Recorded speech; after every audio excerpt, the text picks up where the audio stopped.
Hey there, little explorers. Are you ready to dive into the wild, wacky world of animals? I can already see your eyes lighting up with excitement. Today, we're going on a super fun adventure to learn all about our furry, feathery, and scaly friends while practicing our English skills. So grab your safari hats and let's get started. First up, let's talk about the king of the jungle, the magnificent lion, Roar. Did you know that lions are not just big cats? They are social animals that live in groups called prides. A pride can have up to 30 lions. Just imagine a huge family reunion with all those lions lounging around in the sun. But here's a fun fact. Only the female lions, called lionesses, do most of the hunting. The male lions, well, they mostly nap and keep watch. Can you picture a lion stretching out and yawning? That's one lazy king. Now, let's zoom over to the ocean, where we meet the graceful dolphin. Dolphins are super smart and love to play. They can jump out of the water and do flips, just like you might at the pool. And guess what? Dolphins communicate with each other using clicks and whistles. It's like they have their own secret language. If you could talk to a dolphin, what would you say? Maybe you'd ask them about their favorite games or the best places to find fish. Speaking of fish, let's not forget about the colorful clownfish.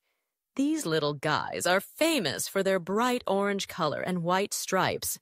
They live in sea anemones, which are like underwater homes with stinging tentacles. But don't worry, clownfish are immune to the sting. They have a special relationship with the anemone. It protects them, and in return, the clownfish helps keep the anemone clean. Isn't that a great friendship? If you could be friends with any animal, who would it be? Now, let's take a trip to the jungles of South America and meet the playful monkey. Monkeys are super curious and love to swing from tree to tree. They have long arms and tails that help them balance. Some monkeys even use tools, like sticks, to get food. Can you imagine a monkey using a stick to poke a hole in a tree for honey? That would be quite a sight. If you were a monkey, what kind of trouble would you get into? Next, we're off to the desert to meet the clever coyote. Coyotes are known for their howling at night. They are like the singers of the wild. Did you know that coyotes can adapt to many different environments? They can live in forests, mountains, and even cities. They're super smart and can find food in the most surprising places. If you could howl like a coyote, what would your song be about?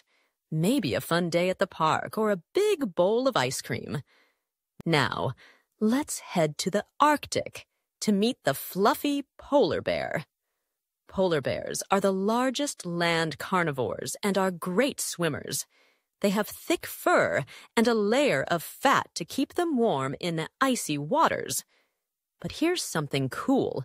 Polar bears are actually left-handed. Imagine trying to catch fish with your left paw. If you could be a polar bear for a day, what would you do?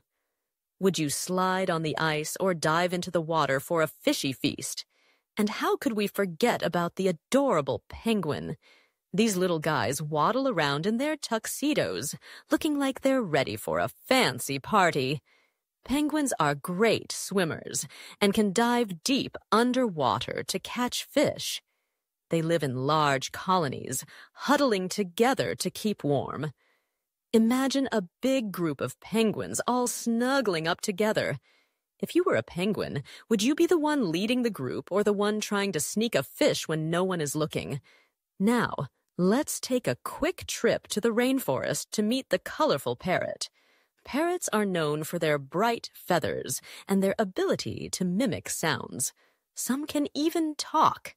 Can you imagine having a parrot as a pet that could say your name? That would be so much fun. Parrots live in flocks, and they love to eat fruits, nuts, and seeds. If you could teach a parrot one word, What would it be? Maybe yummy for all the delicious snacks you love. Speaking of snacks, let's not forget about the busy little ant. Ants might be small, but they work together as a team to build their homes and find food.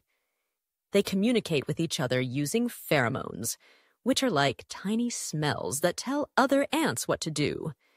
If you were an ant, what job would you want? Would you be a worker ant, gathering food, or a soldier ant, protecting the colony? As we wrap up our animal adventure, remember that the world is full of amazing creatures, each with their own unique stories and skills. Learning about animals not only helps us understand them better, but it also teaches us about teamwork, friendship, and the importance of taking care of our planet. So whether you're roaring like a lion, splashing like a dolphin, or waddling like a penguin, always keep your curiosity alive. Now, let's practice our English together. I want you to tell me your favorite animal and why you love it. Is it the way they look, how they move, or maybe their funny sounds? You can even draw a picture of your favorite animal and share it with your friends. Remember, the more we learn, the more fun we have. Thanks for joining me on this wild adventure. Keep exploring and learning about the amazing animals that share our world. Until next time, little explorers, keep your eyes open for the wonders of nature and all the furry, feathery, and scaly friends out there. Roar, splash, and waddle your way into the next adventure.